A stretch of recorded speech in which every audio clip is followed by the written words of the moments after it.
It's 2023, and many of us are setting out to reach the goals we've established for this year. For us to have the best chance to achieve our goals, there's one thing we need to talk about right away, and that is the number one reason goals are not achieved. The sooner we get out in front of this, the more likely and easier it will be for us to achieve the goals we've established. What is it? Stay tuned to find out. Running a service business can be hard.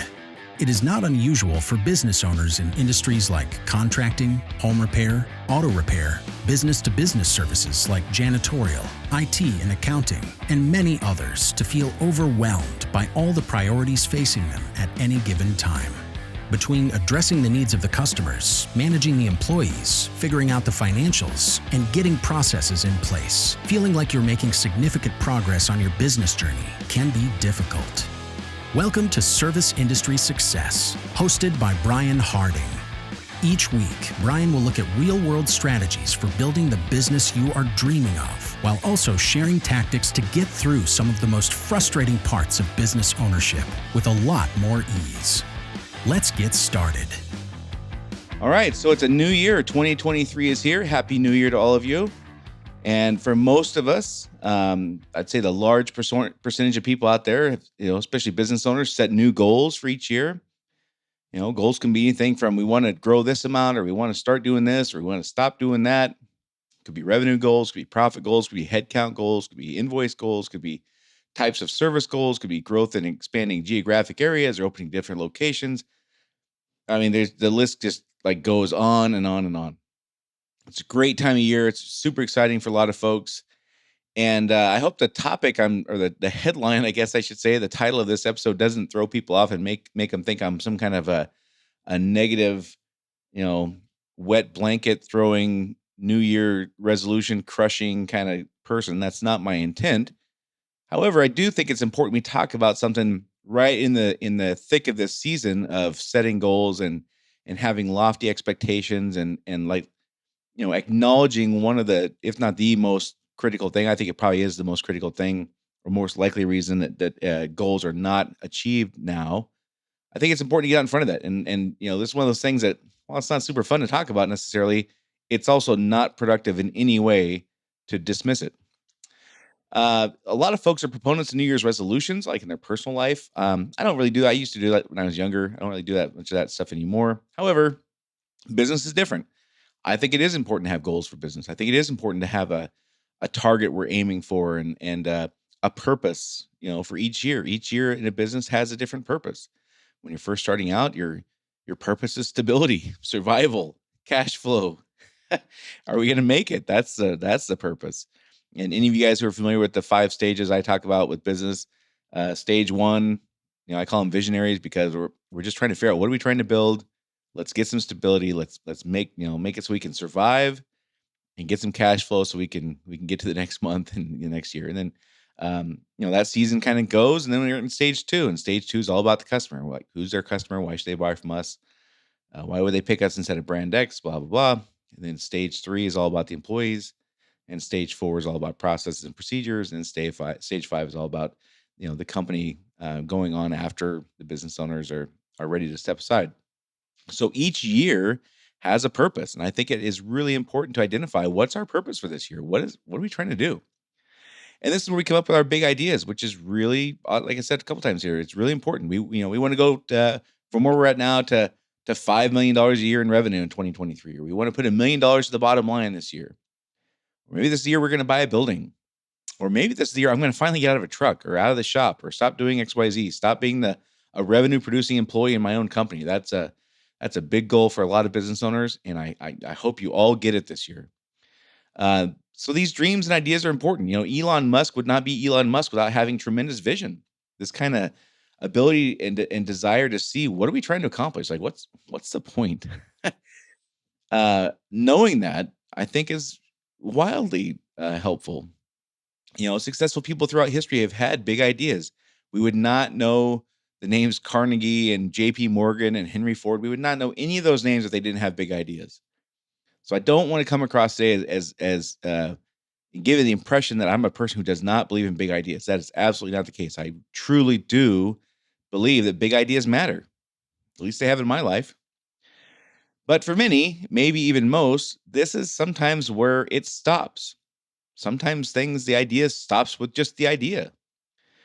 Sometimes we call this, the ideas could be called hopes or dreams or even assumptions. This idea I want, this thing I want is going to happen, and that's that. If I just wish it hard enough, it's going to happen. And once you've unlocked the door that allows you to dream, which for many people is difficult, myself included, when I was younger, this was not natural for me, dreaming about a life, I could have a house with a swimming pool, for example. That was such a foreign idea when I was younger. There's no way I would have thought of that. But once you've unlocked the door that allows you to dream like that, it is fun to think about how you would spend $10 million. It's fun to think about the charitable things that you would do with $100,000 per year. Or it's also fun to think about, what's the infinity pool in my Maui estate going to look like? Those kinds of things there's no question, they are fun to think about. It is, again, once you open that door and allow yourself to dream, getting carried away with that stuff is fun. It's exciting. It's a huge gift that we can give ourselves, is giving ourselves that ability to dream about what could be for ourselves. It's just not as fun or glamorous to dwell on how awesome it's going to be to spend several hours crafting a really compelling job posting to attract that next employee, which will replace us so we can stop being a revenue producing employee in our own company. It's not very fun to think about that. So while we need both ideas and or dreams as well as action, currently, by and large, dreaming and having lofty aspirations is not our problem collectively. I say ours, I mean business owners in Western society. Having big dreams and big ideas in 2023 is generally not our problem. Now, some folks struggle with that still. Some folks have not found that ability to dream yet. And for them, I hope they find it like tomorrow. I think that is a huge benefit to have that. But for most people currently in Western culture, especially business owners, having lofty aspirations is not the problem. For most business owners, at least those who are no longer startups, the consistent action is a much bigger hurdle than developing the goal. So I want to stop being a revenue producing employee in my own company is a common goal I hear over and over and over again. What's not so commonly said is, here's the training schedule I need to keep to train my replacement in that revenue producing role. Here's the weekly actions or monthly actions or daily things I need to accomplish. Here's the pace I need to keep in this endeavor of hiring my replacement to make sure I do it. That is not something that's talked about a lot. So just the fact of the matter is, accountability, follow through, being driven to act without immediate gratification, those are problems most of us have today. And I want to be really clear about this. I'm not talking down to anyone. I suffer from this as much as anyone. Believe me, I struggle with this probably as much or more than any of you listening. When I was young and poor, taking action was not my problem. Dreaming and being able to see myself as worthy and able to achieve something was my problem. There's no question. Now that I have a more cushy lifestyle than I did, staying driven without having the urgency of getting out of that crummy apartment or buying a reliable car, staying driven is harder because there's not the urgent, compelling need to do something right now. There's always tomorrow. There's always next week. There's always next month. There's always next year. Anyhow, for most of us who have at least a few employees, goal setting is no longer likely to be our primary hurdle when it comes to moving forward. Ask just about any business owner what they want, and they can almost immediately tell you something like, I want to get out of a truck. I want to grow 25%. I need to buy another piece of equipment. I want to have enough money to buy that rental property my wife and I have been talking about for a long time. Action, follow through, follow up, grinding daily without that immediate gratification, those are more likely to be holding us back. Ask those same business owners what measurable objectives they have in place to get out of a truck, and you might get a blank stare. You might even get a dirty look, maybe even worse. These are not comfortable things to talk about because we know as soon as that question is asked, immediately we know, oh, that's where my shortfall is. Oh, yeah, without that, this probably isn't going to be a reality. And again, I'm not talking down anyone here. If this wasn't hard, it wouldn't affect so many people, so many of us as significantly as it does.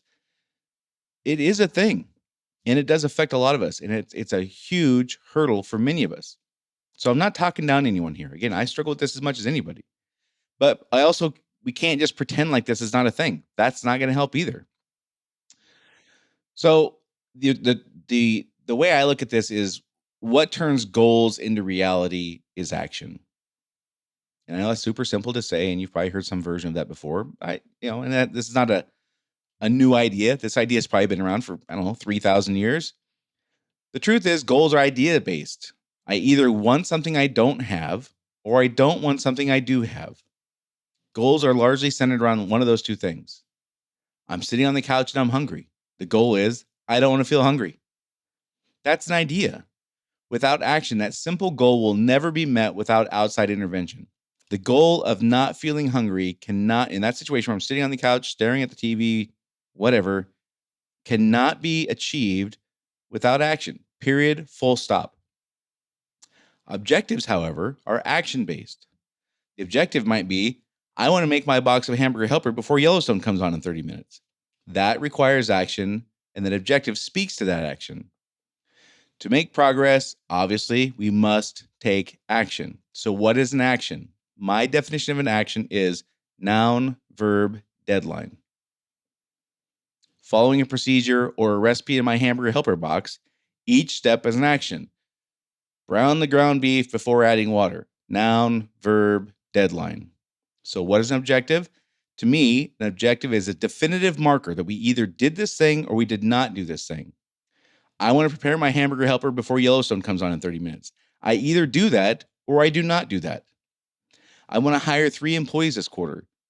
That's not the same thing as we want to grow. I either hired the 3 employees this quarter or I did not.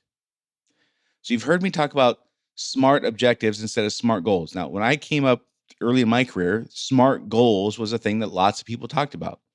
I personally do not like to conflate goals and objectives. To me, goals are ideas which should be squishy. I don't want to be hungry anymore. I don't want to be doing revenue producing tasks in my company anymore. That is an achievement we want to hit someday. Some point in the future, I don't want to be hungry anymore. I'm sitting on the couch and I'm hungry. I don't want to be that. I don't want to feel hungry anymore. I don't want to be doing revenue producing tasks in my company anymore. Objectives should not be squishy. They should be smart objectives. Again, SMART, the acronym is specific, measurable, achievable, relevant, time bound.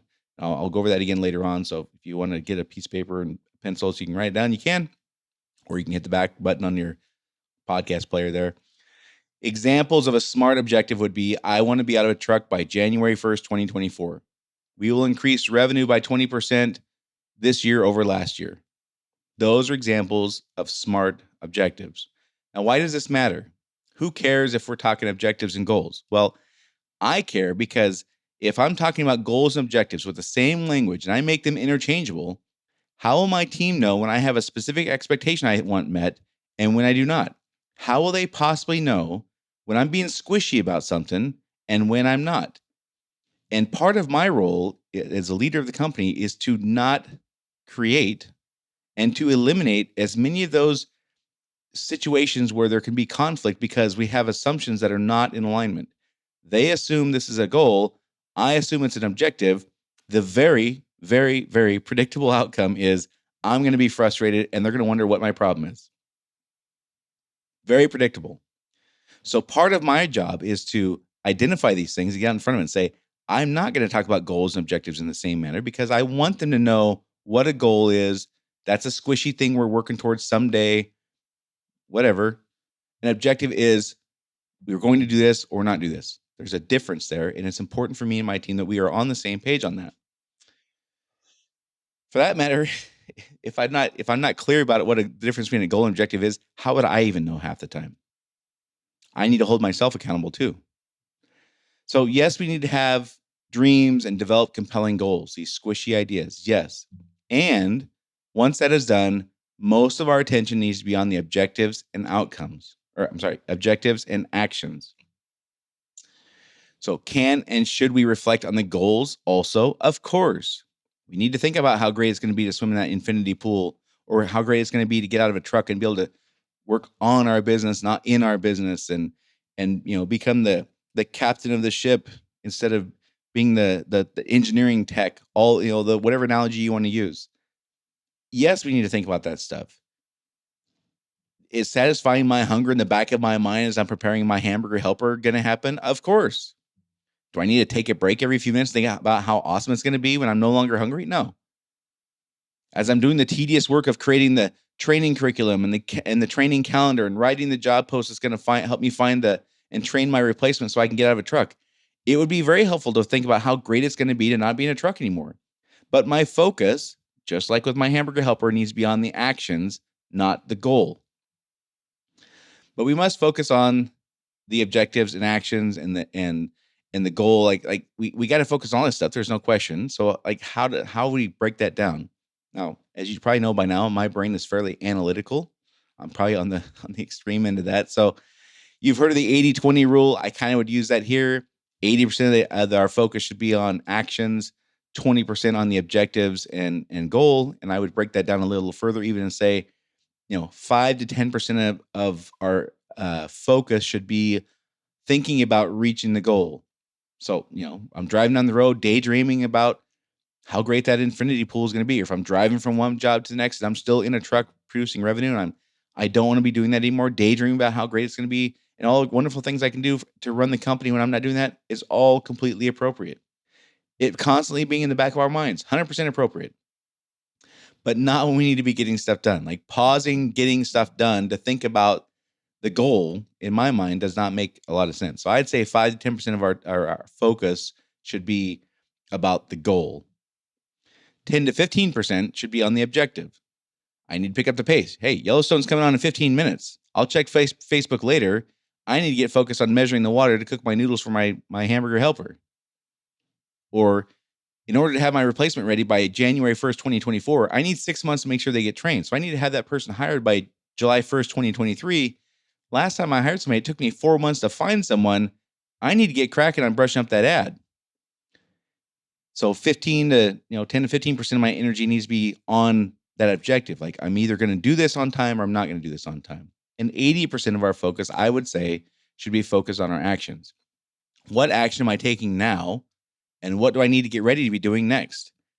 In order to get that ad ready, I need to figure out who the ad is talking to, identify why this person would want this job, make sure the copy I'm writing in that ad is speaking to those needs, identify where this person would be looking for a job. Are they going to be on Indeed? Are they going to be on ZipRecruiter, et cetera? Is there somewhere else I need to look? Is there some kind of industry-specific website that is a job search tool that they would use? Do I need to learn if that's out there? Do I need to familiarize myself with those platforms to maximize how each one of them works? If I've never used that platform before, do I need to figure that out? I need to identify metrics to tell me if the ad is working or not. So I don't just run an ad for 4 months and not pay attention to the fact that it's not working. This is how we achieve goals, by focusing on the actions, following the recipe. So more on that in a moment. First, let me take a moment to remind you that if you're still one of the thousands of employers who is struggling to find employees, go to freehiringwebinar.com to learn the strategies I've shown business owners to go from not be able to hire to turning off their job ads completely in just a few weeks. I literally walk you step by step through the process of writing an ad that is compelling and will move your prospect to action. When I talk about prospect, I'm talking about your prospective employees here. This is not a claim I make without proof.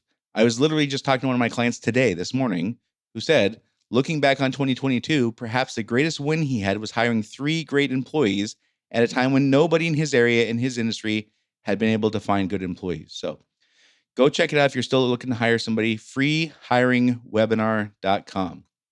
All right, so first thing we got to do is make sure for each goal we know precisely.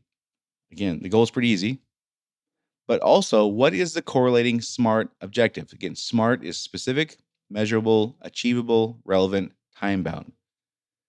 What are the necessary actions? What is the recipe? What are the steps? What are the KPIs? If we don't know these things, nothing else is going to matter. We are not very likely to do things we have not identified as needing to be done. I'm not going to write compelling copy if I haven't identified that as being a priority action I need to take. I'll just say, well, here's what I had last time. I'm going to go with that.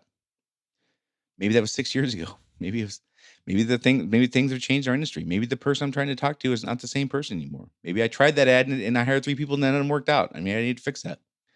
These are the kinds of actions we need to identify for each goal. We got to go goal, objective, actions. Again, the reason is because goals are idea-based. I either want something I don't have or I don't want something I do have. I'm sitting on the couch, staring at the TV, Oh, I'm hungry. I don't want to be hungry anymore. That is an idea. That problem cannot be solved without action. Objectives, however, are action based. I need to get this thing done by this amount of time. I either do this thing by this deadline or I do not do this thing by that deadline. That's an objective, not a goal. And to make progress, obviously, we must take action. What is an action? My definition is noun, verb, deadline. I'm following the steps on the recipe, the hamburger helper box. I'm following the procedure. Each step is an action. I'm going through the process. I need to brown the ground beef before I add water. Noun, verb, deadline. I need to have the copy written for the job posting I want to have ready by January 31st. That is an objective. I want to hire somebody is a goal. So again, an objective is a definitive marker. We either did this thing or we did not do this thing. So we need to have, a smart objective. Again, it has to be time bound. We either did this thing by this date or we did not. Hiring 3 employees this quarter is not the same thing as we want to grow. So we need to talk about smart objectives for me anyway, instead of smart goals, because I don't like to conflate goals and objectives. I don't like that confusion among my team or even myself. Goals are ideas and can be squishy. I'm all for having lofty goals and I'm all okay with them being squishy. And I need to create smart objectives which lead to actions so I can achieve that goal. Again, examples would be, I want to be out of a truck by January 1st, 2024. I want to increase revenue by 20% this year over last year. And I think, again, I want to go back to, it's important that we allow ourselves to dream and develop compelling goals. That is absolutely critical. And that should be kind of, as we're daydreaming, as we're driving, as we're whatever, we're taking a break. Fine. Let's dream about those things. Yes, these things motivate us. These things are the reason we do what we do. And once that is done, most of our attention needs to be on the objectives and actions. So should we reflect on the goals? Yes, of course. Again, we have the time, take the time. Take a few minutes and think about how great it's going to be to have that rental property, that 10 years from now will pay for your kids' education. Think about that. Of course we should be thinking about that kind of stuff. But that's not where our focus should be. Our focus should be on the actions. As I'm doing the tedious work, for example, of creating the training curriculum and the training calendar and writing the job post, these things are not fun. These are tedious things that have to be done. So while I'm doing that, I should be thinking about how great it's going to be to not be a revenue producing employee in my own company anymore. Yes, that's going to be the motivating factor to keep me doing it. But that should not be my focus. Again, for me, because I'm kind of an analytical brain person, I kind of like the 80-20 rule on this. 80% of my focus should be on the actions. The other 20% on the goal and the objective. And if I was to break that down even further, I'd say 5 to 10% on the goal, 10 to 15% on the objective. Again, keeping track of the timeline. Like I want to have somebody in a truck replacing me by, January 1st, 2024. I need 6 months to get them trained. That means I need to be hired by July 1st. Last time it took me 4 months. I'm just working the deadlines backwards. Those are the objectives I need to hit. And then the actions, of course, will follow. In the case of the hiring, if we want to have something that, replacing us by January 1st, 2024, the actions that would follow the objectives, working that timeline backwards, would be figuring out who the ad's talking to, identifying why this person wants the job, make sure the copy I'm writing is speaking to those needs, identify where this person's looking for work. These are all the actions we would take to meet the objective, to achieve the goal. So I hope this doesn't come across super like finger wagging lecture-y kind of. That's not my intent. I just know that this is a great time of year for goals. It's an exciting time of year to talk about all the things we accomplished last year and set ourselves up for success this year. And those things are fantastic. And I know for me and other people I work with, it's easy to get hung up thinking about the goals and not focus our attention on the actions. And then when we do that, we're disappointed. We let ourselves down. So again, I don't want to come across as like a finger wagging lecture-y whatever. But it's also not one of the things that we should be dismissing and acting like it's not a thing. It is a thing. It affects almost all of us. So reminder, if you're still struggling to find great employees, check out freehiringwebinar.com today. If you haven't yet, please hit that subscribe button. Also, if you could share this podcast with a friend or colleague who's a business owner in the service industry, that would be awesome. Trying to help as many folks as we can and get word out. That's how these things grow. You subscribe, you share, give us a rating review. Those are the 3 things you can do. If you haven't done those 3 things, please take a minute and a half today and do one of those 3 things. Other than that, that's it for this week. Hope you guys all have a great week, and I will see you all next week.